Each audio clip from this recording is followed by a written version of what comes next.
साथीहरू हामीहरू कहाँ आएको छु। हामीहरू अहिले काठमाडौँको सबभन्दा ठुलो चिडियाघरमा आएको छु।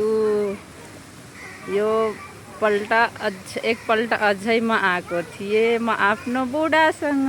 अनि अहिले एक्लै अब नानी बाबुहरूले धेरै भन्नुहुन्थ्यो कि हिँड्नु मामु भनेर। सो आज म फाइनली आइदिएको, किनभने दुईवटा नानी बाबुलाई लिएर आउन गाह्रो हुन्छ नि साथीहरू। त्यही भएर अलि आउन मिल्दैन, हो कि होइन साथीहरू। हेर्नु त कस्तो राम्रो यहाँ ठाउँ हुन्छ, यस्तो राम्रो हुन्छ साथीहरू, पुरै छोडिदिनु। तपाईँहरू पनि आउनुहोला।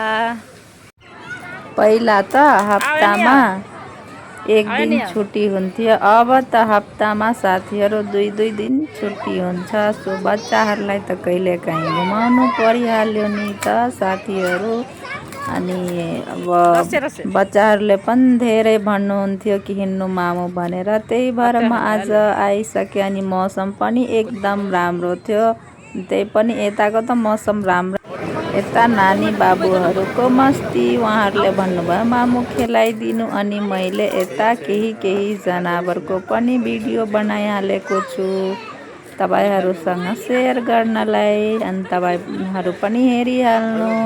अनि सबैजना यता गएर हेर्नु होला, एकदम राम्रो ठाउँ छ यो चिडियाखानामा। सबै जनावर तपाईँ हेर्नु पाउन सक्नुहुन्छ, सबै हुन्छ साथीहरू, सबै।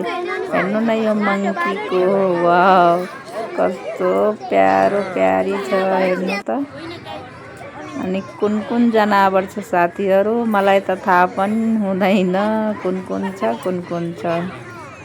त्यो त लेखेर मात्रै थाहा हुन्छ।